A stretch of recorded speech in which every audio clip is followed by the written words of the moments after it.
Sin perdón ni olvido. A 50 años del golpe del 76. Historias para hacer memoria. Testimonios de lealtad sobre tumbas. Días de tinieblas con flores. Hijos de todos. Vida contra la muerte. 5 décadas igual. Sin perdón ni olvido. A 50 años del golpe del 76.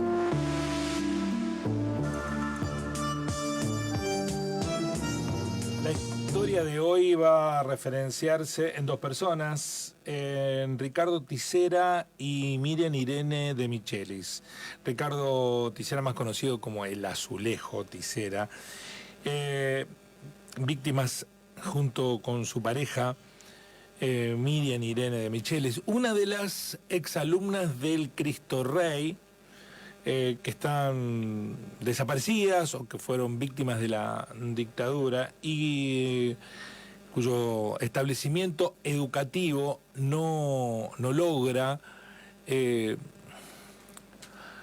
tomar conciencia para hacer una referencia pedagógica, memoria de archivo, para que todos los que transitaron por ese establecimiento educacional puedan tener conciencia de lo que implicó la dictadura. Voy a saludar, hemos invitado para que participen de nuestro programa a Susana Tisera, hermana de Ricardo el Azulejo, y a su hijo, al hijo de Ricardo, Pablo Tisera, que está en Córdoba. Susana, bienvenida, un gusto, ¿cómo va? ¿Todo bien? Hola, ¿qué tal, Guillermo? Bueno, gracias por invitarnos. Al contrario, voy a saludarlo a Pablo Tisera, que está en Córdoba. Me detengo porque hay algunas cuestiones técnicas que estamos ajustando a último momento. ¿Nos escuchás, Pablo? Perfectamente, ¿cómo andás? Bueno, ¿cómo te va? ¿Todo bien? ¿Todo bien? ¿Cómo están? Muy bien, Pablo. Bueno, yo creo que Susana y Pablo también son víctimas de la dictadura, ¿no? Pero de un dolor despertó un compromiso, ¿no? Porque lo que le pasó al Azulejo no pase al olvido. ¿Quién era Ricardo? Ricardo, mi hermano, Ricardo el Azulejo, era un tipo bárbaro. Ahí como le traje algunas libretas, totalmente estudioso. Promedio 10 general.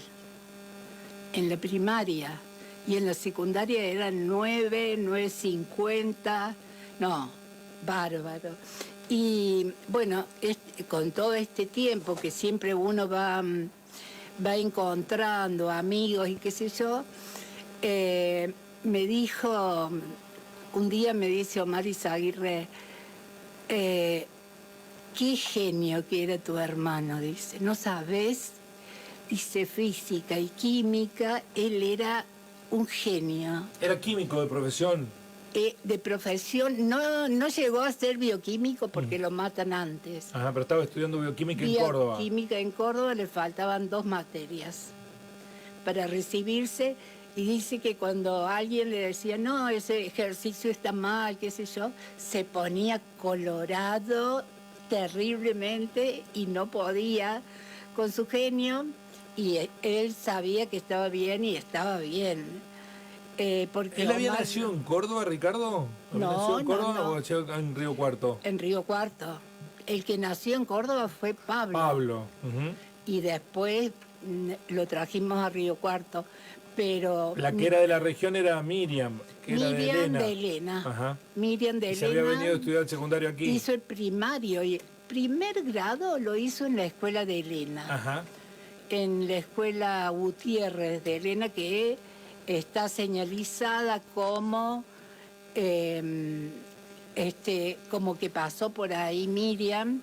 En Elena también logramos hacer una plaza por la memoria que lleva su nombre, y acá en Río Cuarto estudió desde segundo grado terminó el primario, y el secundario lo hizo todo en la escuela Cristo Rey, Y quinto año lo hizo libre, con 10 de promedio en todas las materias.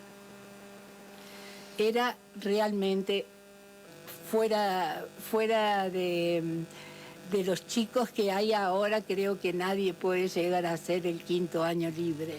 No creo. ¿Y cómo es la historia de Pablo?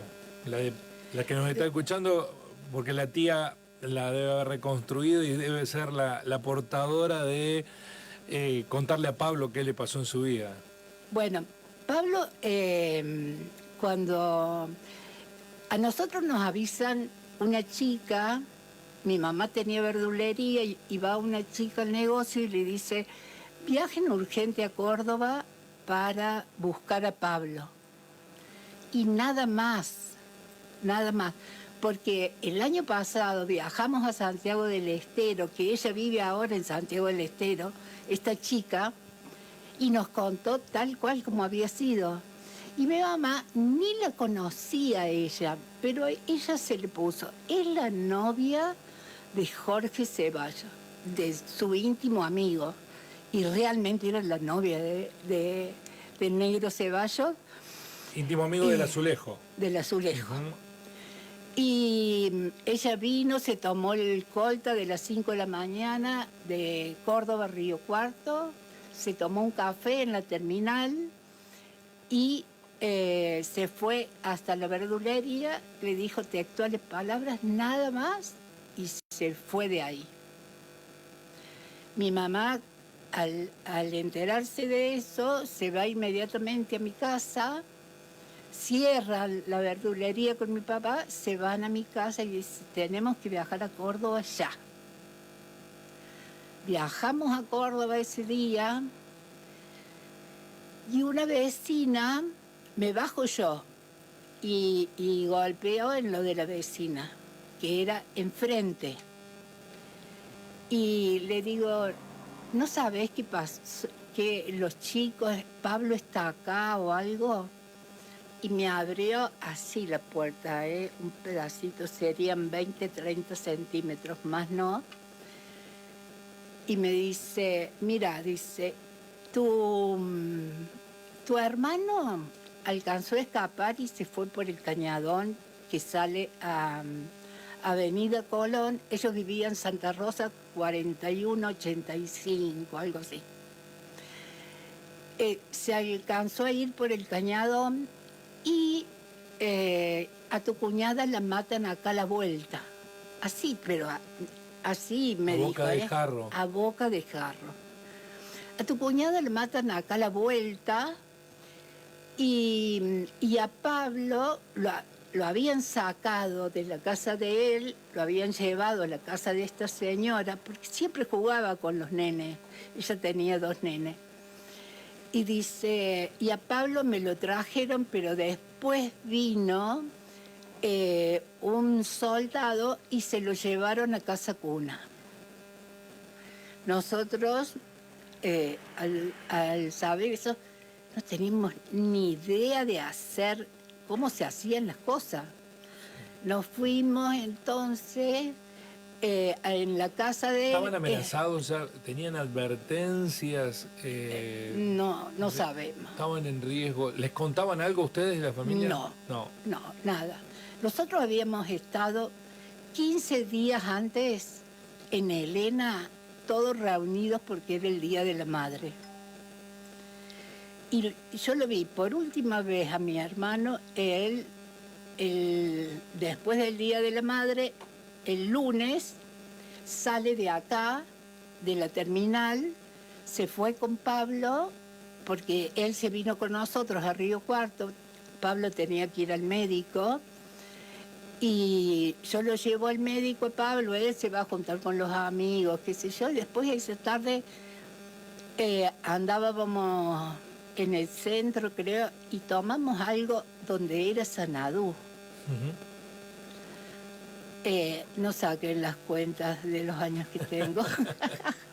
Déjame que le pida a Pablo que complete su historia, o cómo él, o cuál es la imagen, la primera imagen que tiene de su vida. Pablo, ¿cómo fue la familia la que fue generando a vos tu conciencia?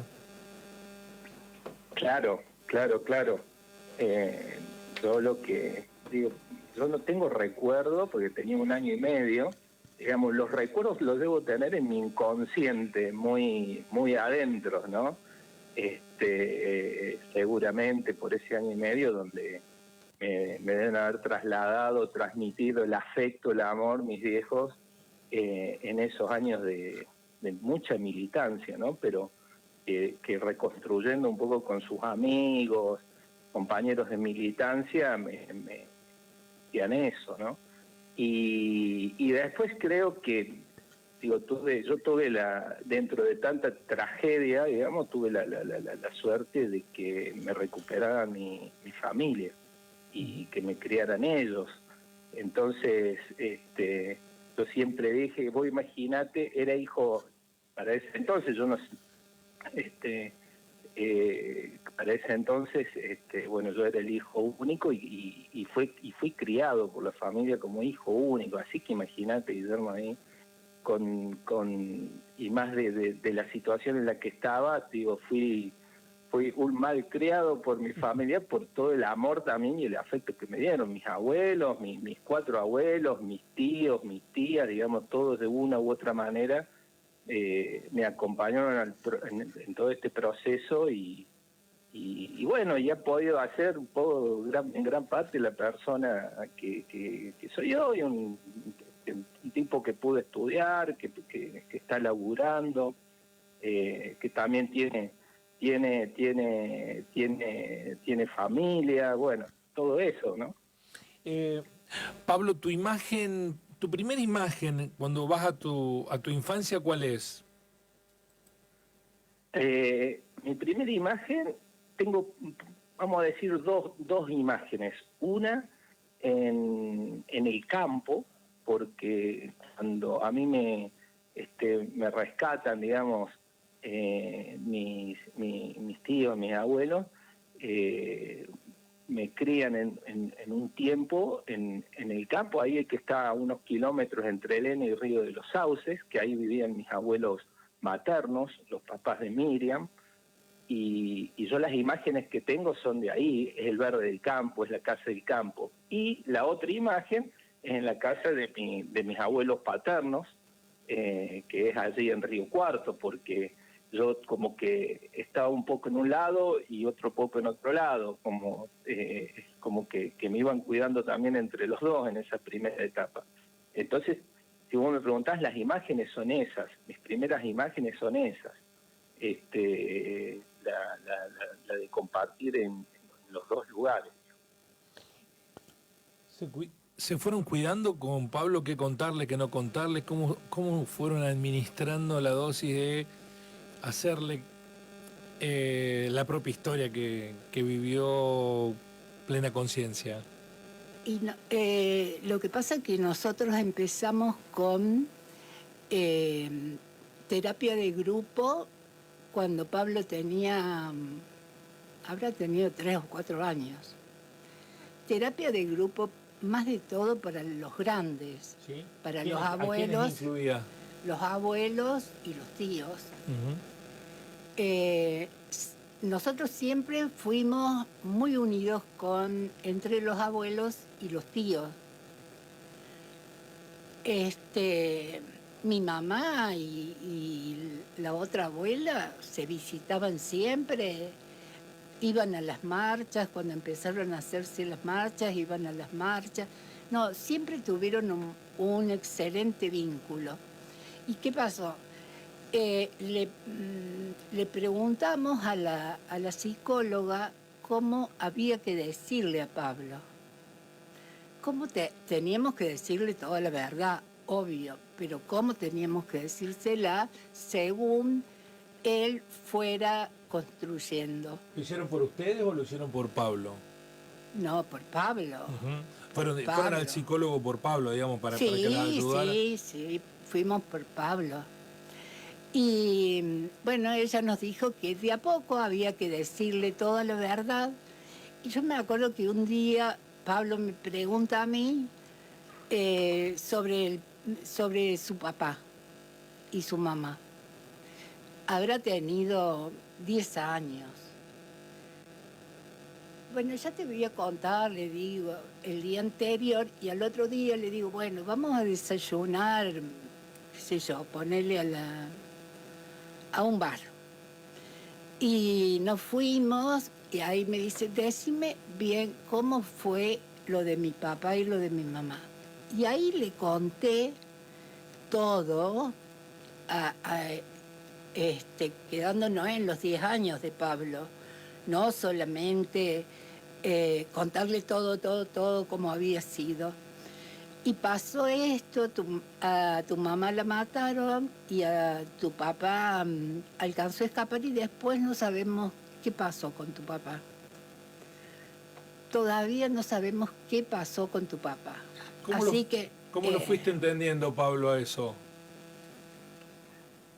Mira, primero bueno, algo, yo notaba que algo pasaba, ¿no? Y cuando me lo transmite, yo lo tomé como una información más, como para decir que, bueno, esto es parte de mi vida y esta es la situación. Algo que sí pasó, digo, en esos años, fue de que el tema de hablar de mis viejos, porque, digo, Susi, cuando ellos me cuentan, cuando Susana me cuenten, fue ante una pregunta mía, y después, como no era un tema que se hablara dentro de la familia. Después, con el tiempo y hablando con Susana y con los demás miembros de la familia, la respuesta era: no se hablaba para no causarte dolor, a vos, o sea, a mí, digamos, eso me decían ellos. Y yo creo que cuando uno después empieza a hablar con otros familiares, con otros hijos, con otras hijas, ha sido como un tema generalmente de familias donde no había una militancia política fuerte, sí quizás había alguna ideología, o porque eran peronistas, o porque eran radicales, pero no había una militancia. Entonces, también escuchaba de otras familias de que no se hablaba del tema y quedaba como algo medio tabú ahí, pero me parece que tenía que ver, y ellos también me lo transmitían, que era para no causar dolor. Entonces, yo transité mi etapa primaria de colegial, ¿no?, de nivel primario, que la hice ahí en Río Cuarto, y mi etapa del secundario, que la hice en el Nacional, ahí también de Río Cuarto, también como un tema del que no se hablaba mucho, ni adentro de la familia, pero tampoco en esos ámbitos, tampoco en el ámbito educativo primario, secundario. Sí viví también, porque, y lo tengo que hacer con mucho recuerdo, y esto que me estás preguntando, que empiece a irme hacia aquellos años, en el nivel primario, y también me acuerdo de los docentes así, de mucho afecto y mucho amor para con mi persona, digamos, muy acompañado. Yo me acuerdo que estudié en la escuela de la provincia de Santa Cruz, ahí en Banda Norte. Me sentí siempre muy querido, muy acompañado, pero era un tema del que no se hablaba mucho. Recién después, con el devenir de los años, es donde, bueno, la Susi se empieza a involucrar mucho más, mis abuelas, que la Susi la lleva para que participen en alguna movilización. Hay un quiebre ahí en esto de la participación y en el poder hablar sin tapujos, que tiene que ver con el año 2003 concretamente, ¿no?, donde se inicia una etapa donde los derechos humanos empiezan a estar en la agenda pública, y donde ya se van los miedos a causar dolor, y los miedos que quedan latentes por los propios milicos de todo lo que hicieron, ¿no? Entonces, yo creo que ahí es donde se puede empezar a hablar sin tapujos, y lo empezamos a hablar mucho más en la familia, y más en aquella época cuando yo empiezo a militar en la agrupación Hijos, bueno, y todo eso. ¿Te invitaron alguna vez en el Cristo Rey a hablar de lo que le pasó a tu mamá, Pablo? No, no. No me invitaron. Mira, lo más cercano que he tenido con el Cristo Rey ha sido con una profe mía de la universidad. Yo estudié en la Universidad Nacional de Río Cuarto, ahí en la Facultad de Económica, en la licenciatura en Administración de Empresas, de una profe que tuve, que ahora estoy tratando de acordarme el nombre, que fue compañera en el Cristo Rey de mi vieja. Y que pudimos hablar un montón y que ella me pudo contar un montón. Pero nada más. Sé de los intentos de la SUSI ya en estos últimos años, de que quede la memoria presente a través de alguna placa, y que no hemos tenido resultado. Pero eso ha sido lo más cercano que he tenido. No con las autoridades, nada de eso. Qué triste que es eso, ¿no, Susana? Digo, no quiero, en el final vamos a hacer referencia de dónde están los restos de uno y de otro, pero qué triste que haya negacionismo pedagógico, ¿no? Uno lo entiende cuando está impregnado de odios ancestrales, pero que el negacionismo sea pedagógico y con complicidad de la Iglesia, porque el Cristo Rey es una escuela confesional. Y bueno, la complicidad de la Iglesia estuvo siempre en la dictadura, porque a Pablo lo tuvimos que ir a sacar de Casa Cuna. Casa Cuna estaba manejada y es manejada hoy por las monjas. O sea, ellas sabían muy bien. A nosotros no nos dejaron entrar ese mismo día que fuimos a verlo. Dice, no, acá tienen que venir con los papeles de tribunales. Acá no puede entrar cualquiera. Tienen que venir con los papeles de tribunales y del abuelo paterno. Porque era el abuelo paterno, la abuela paterna, el abuelo materno, así era, por escala. Menos mal que mi papá había ido. Así que esperamos hasta el otro día, fuimos a tribunales temprano para que nos hicieran rápido, para poder verlo, a ver si estaba ahí realmente, porque él, según las monjas, estaba NN, no se sabía quién era. Y en tribunales provinciales, justo que entramos, al ratito entra el doctor Curchos, de acá de Río Cuarto. ¿Qué les pasa? ¿Qué sé yo? Y mi papá le dice, nos pasa esto, llorando a mi papá porque le agarró como un ataque ahí ese día, y entonces le dice que tenemos que retirar nuestro nieto de Casa Cuna. No se haga ningún problema, usted venga acá a las 11 de la mañana que va a tener todos los papeles listos. Fuimos a las 11 de la mañana, estaba todo listo, nos entregó el doctor Curchot, no sé si él tenía algún cargo allá la verdad que no sé, nunca le preguntamos.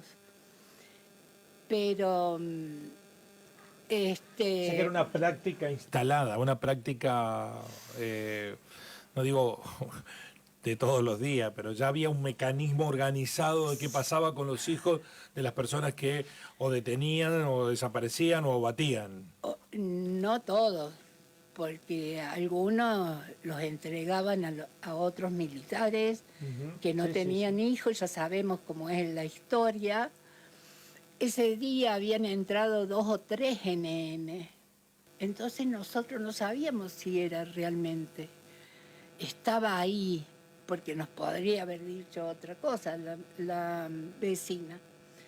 Bueno, el otro día fuimos, le presentamos los papeles y le dijimos, bueno, tiene botitas ortopédicas, Pablo.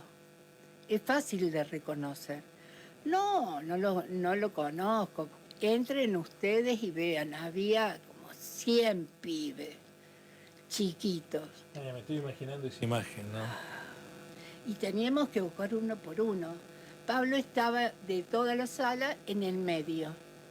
Yo le digo, acá está. Y cuando nos vio a nosotros, quien nos reconoció en el acto, pensó que habrá pensado que en ese momento lo traíamos. No, tuvimos que hacer la adopción de Pablo, mi papá, a ver si estábamos en condiciones de tenerlo. ¿Los investigaron?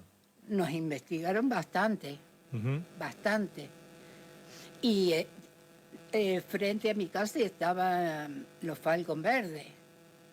No era que salíamos y estábamos contentos, felices. No, estaban los Falcon Verdes.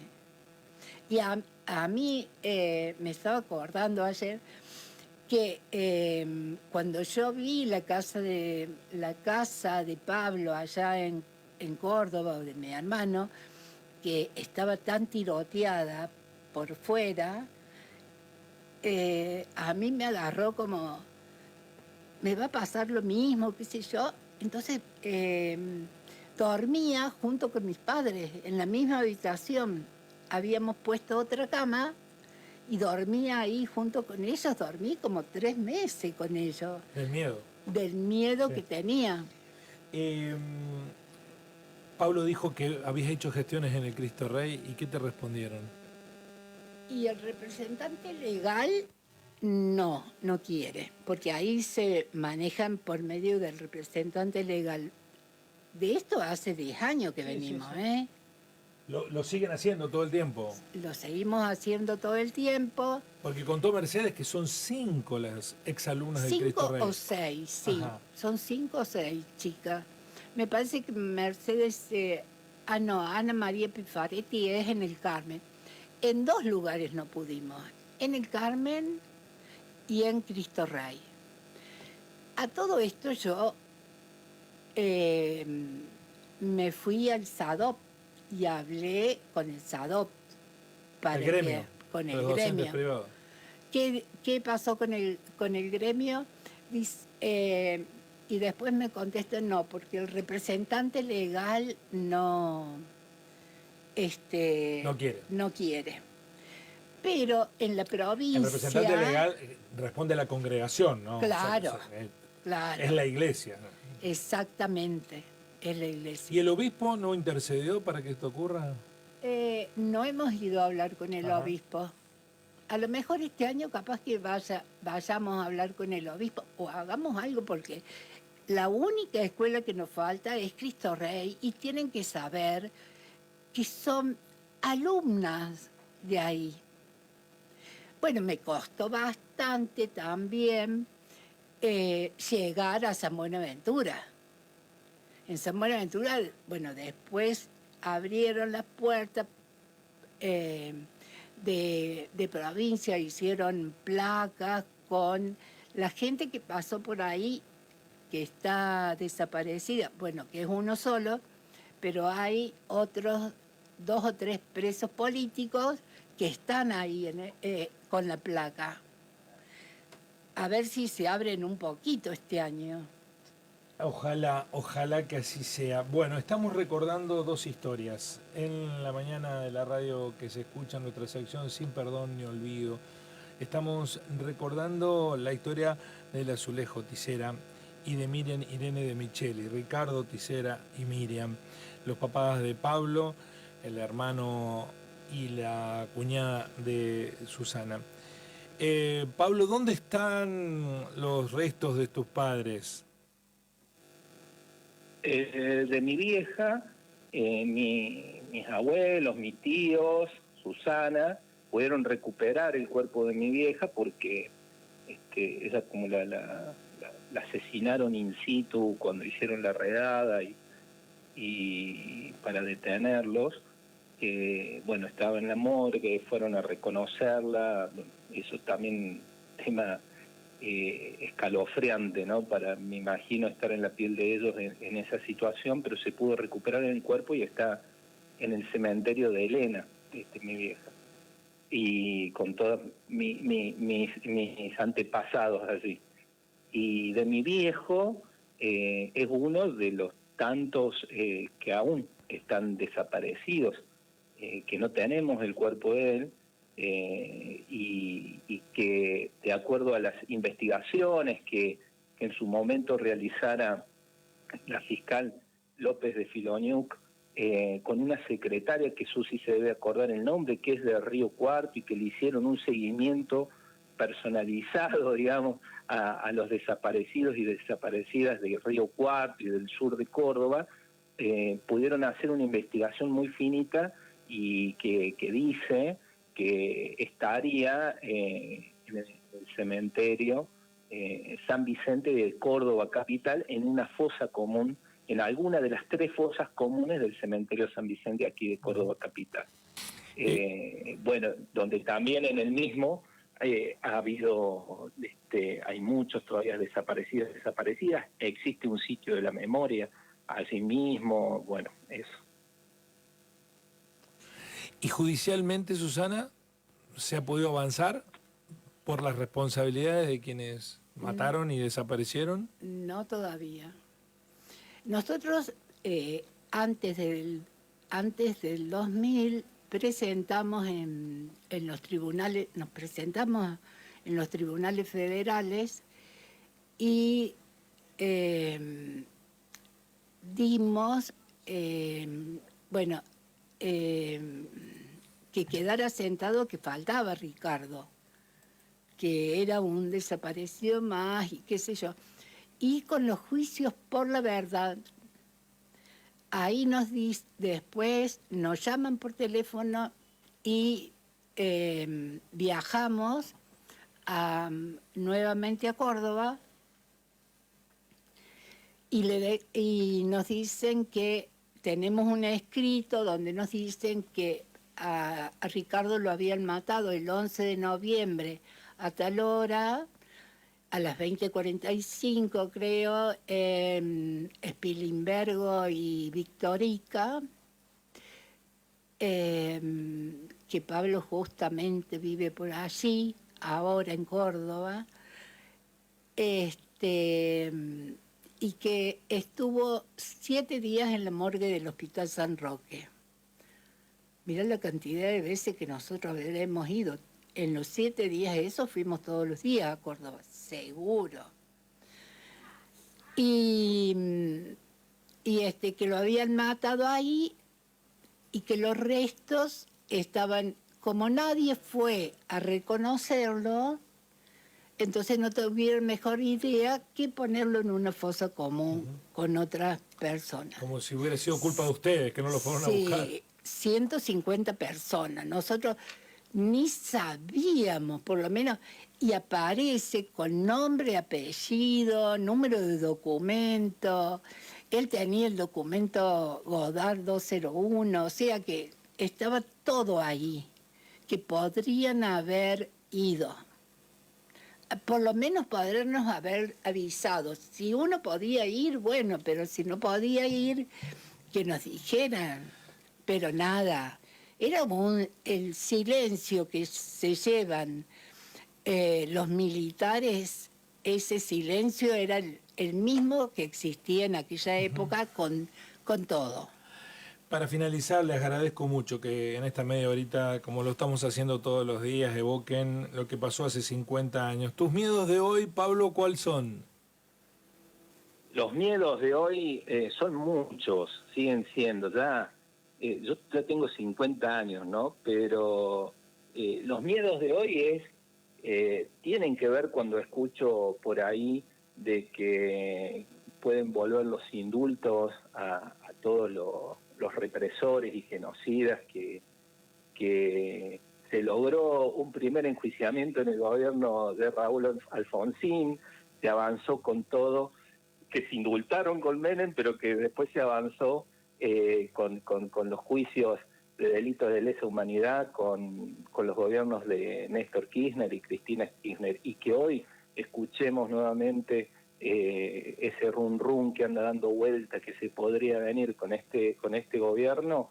Si vos me preguntás, ese es uno de los principales miedos, no porque queden sueltos esos tipos que tienen que estar en la cárcel y que tienen que cumplir su condena en cárcel común y efectiva, sino por lo que representa simbólicamente, porque si no es como que es como hacer como si no pasó nada, y pasó y mucho, ¿no? Con lo que fue la última dictadura cívico-militar, en términos políticos, sociales, culturales, en todos los sentidos, y algo que vos decías al comienzo, Guillermo, de que nosotros con la SUSI somos víctimas directas, ¿no? Pero creo que toda la sociedad ha sido víctima, porque fue por la dictadura que se implementó un sistema económico, social, donde se imprimieron un montón de valores que están lejos de la libertad, de la solidaridad, de la igualdad, ¿no? Entonces, digo, ese es un poco, si vos me preguntás por los miedos, cuáles son los principales miedos que tengo, tiene que ver principalmente con eso. Gracias, Pablo. Susana, ¿qué le indigna de la sociedad que nos rodea respecto a este episodio, no? El negacionismo de todo. Yo tengo en la familia directa, o sea, primos, tíos ya no tengo más, pero bueno, en los primos hay muchos negacionistas. Y me duele eso.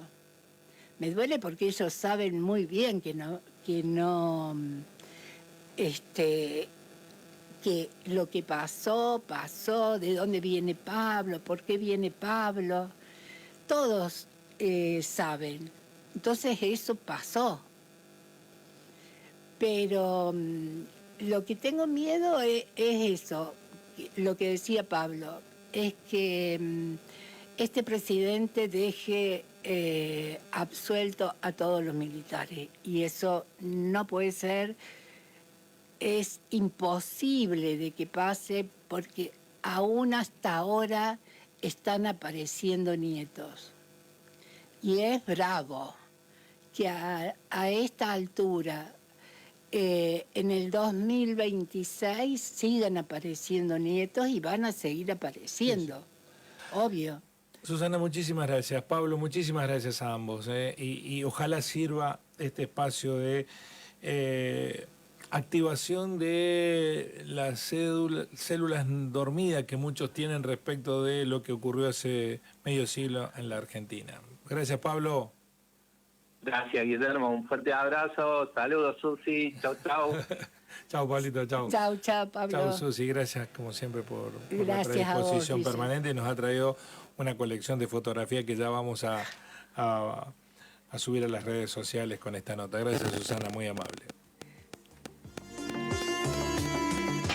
Auspició Aseo Ambiental. Profesionales en limpieza, manejo integral de plagas y mantenimiento de espacios verdes.